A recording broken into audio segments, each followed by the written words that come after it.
All the world எடுத்துட்டிங்கன்னா survey chase வந்து 2% business தான் சக்ஸஸ். 98% பிஸ்னஸ் வந்து ஃபெயிலியர். அதில் வந்து ஒரு 5% பிஸ்னஸ் வந்து they are able to manage and கோ.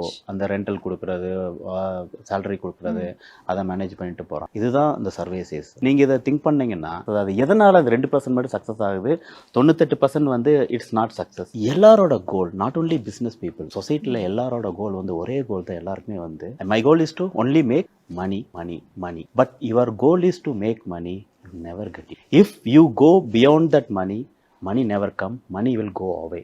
அதை தான் நம்ம தமிழில் கூட வந்து நிறைய பேர் சொல்கிறாங்க, உங்களோட குறிக்கோள் வந்து பணம் சம்பாதிக்கிறதா இருந்தால் பணம் உங்கள் பக்கத்தில் வராது, போயிடும். அப்புறம் எப்படி என்ன பண்ணுறது? அதை வந்து உங்களோட கோலாக வச்சுக்கக்கூடாது. உங்களோட கோல் வந்து கிரேட்டஸ்ட் விஷன் கரெக்டாக இருக்கும். அந்த கோல் விஷன்றது வந்து எப்போவுமே வந்து சொசைட்டிக்கு நல்லது பண்ணுறது மாதிரி இருக்கணும். Highest meaning of job, highest meaning of our லைஃப்னாலே வந்து, அதாவது நாம் என்ன பண்ணுறோமோ நம்மளோட ஃபேமிலி, நம்மளோட பிஸ்னஸ் விட்டுட்டு சொசைட்டிக்கு பண்ணும்போது அந்த சொசைட்டி, நம்ம கஸ்டமர், நம்மளோட ஃப்ரெண்ட்ஸ், ரிலேட்டிவ் வந்து சந்தோஷமாக இருக்கிறாங்க, அதை பார்த்து நீ சந்தோஷப்படணும்னா அதுதான் உன்னோட வாழ்க்கையோட அர்த்தம். அதுதான் உங்கள் பிஸ்னஸோட குறிக்கோளாக இருக்கணும். அது எனக்கு ஒரு விஷயம் எனக்கு வந்து மனசில் எப்போவுமே வந்து ரிமெம்பர் ஆகும். ஒருத்தர் போய் திருவள்ளுவர்கிட்ட கேட்டார், நான் வியாபாரம் பண்ணணும், என்னை கைட் பண்ணுங்கன்னு சொன்னார். நமக்கு திருவள்ளுவர் வந்து எவ்வளோ பெரிய மகான்னு சொல்லிட்டு அவர் சொன்னார், உனக்கு இப்போ என்ன வேணும்னு நீ முக்கியமாக ஃபீல் பண்ணுறியோ அதையே நீ பிஸ்னஸாக பண்ணுனார். அப்போ அவர் கேட்டார் திருப்பி திருவள்ளுவர்கிட்ட, மகான் நான் என்ன ப்ரைஸில் விற்கணும்னு சொல்லுங்கள். அவர் சொன்னார், உனக்கு என்ன ப்ரைஸில் நீ எதிர்பார்க்குறியோ அதை உன் கஸ்டமருக்கு கொடு. மகான் நான் என்ன குவான்டிட்டியில் கொடுக்கணும்னு கேட்டார். அதுக்கு திருவள்ளுவர் சொன்னார், நீ என்ன குவான்டிட்டியில் எதிர்பார்க்குறியோ அதையும் உன் கஸ்டமருக்கு கொடு, your business become a success.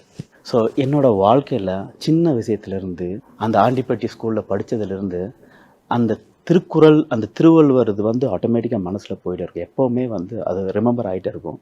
Always when ever I do something, I will same thing I'll give it to my customer. It's become a very success in my business. So எங்களுக்கு என்னன்னா இன்னைக்கு வந்து we know as ஒரு விஜய் அப்படின்னும்போது ஒரு successful business entrepreneur அப்படின்னு தெரியுது. ஆனா நீங்க ஆரம்பிச்ச ஒரு டைம் பீரியட்லாம் வந்து ஐ திங்க் நிறைய பார்த்துருக்கீங்க போல இருக்கு.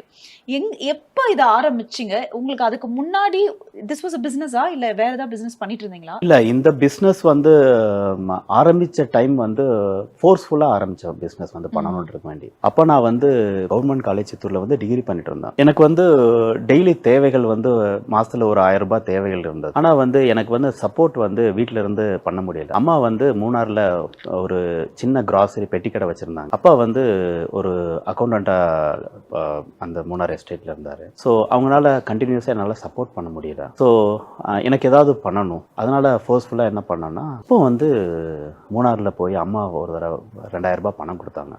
அந்த பணத்தை வச்சு மூணார் டீ எஸ்டேட்டில் அந்த டீ பவுடரை வாங்கிட்டு வந்து சின்ன சின்ன பாக்கெட் பண்ணிவிட்டு அங்கே அந்த பாலக்காடு, சித்தூரில் இருக்கிற எல்லா வீடுங்களுக்கும் ஃபஸ்ட்டு சப்ளை பண்ணோம். ஆனால் அந்த டைமில் என்ன ஆகிடுச்சுன்னா, அஸ் யூஷுவல் ஃபஸ்ட் பிஸ்னஸ் எப்பவுமே ஃபெயிலியர் தானே. அந்த ஒயிட் கலர் பாக்கெட் போட்டு யார்கிட்ட கொடுக்கும்போது யாருமே வாங்கலை, ஏன்னா அதில் பிராண்டு கிடையாது.